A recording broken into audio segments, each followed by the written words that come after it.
Vous connaissez le Paris haussmannien, ses immeubles de rapport et ses grandes artères. En quittant le cœur de la capitale pour les faubourgs, le paysage urbain offre plus de variété. Les quartiers se font plus intimistes, voire bucoliques, et quelques maisons entrent même dans le décor. À Paris, on trouve 27 000 maisons individuelles, qui est un nombre assez important, parce qu'au fond, si vous comptez 4 personnes par maison individuelle, vous avez quand même tout de suite 100 000 personnes qui vivent là. Alors, ces maisons datent de fin 19e ou du 20e siècle. C'est souvent des quartiers qui étaient évidemment hors de la reconstruction haussmannienne et en fait qui correspondaient à des banlieues qui ont été annexées dans la deuxième moitié du 19e siècle. En tout cas, aujourd'hui, dans les arrondissements périphériques, on a beaucoup de maisons individuelles. Si la plupart des maisons parisiennes font partie du paysage urbain depuis plus d'un siècle, les architectes en bâtissent toujours aujourd'hui. Mais les parcelles libres sont devenues des denrées rares.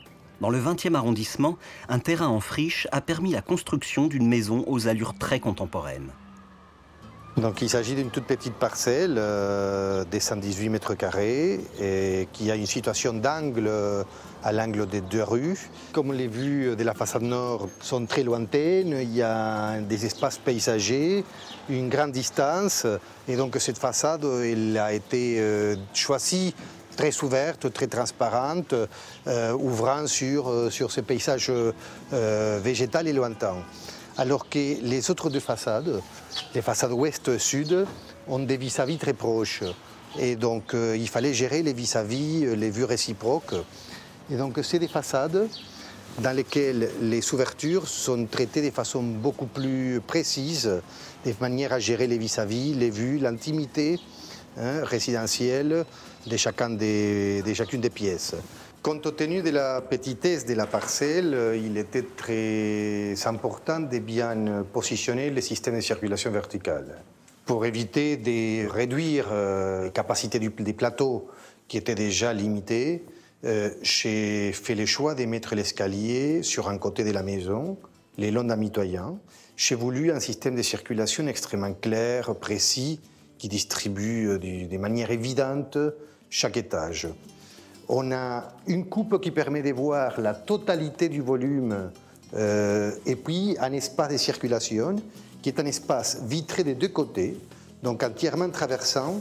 C'est un plan très fluide avec la possibilité de passer du salon à la salle à manger, de tourner le long d'un noyau.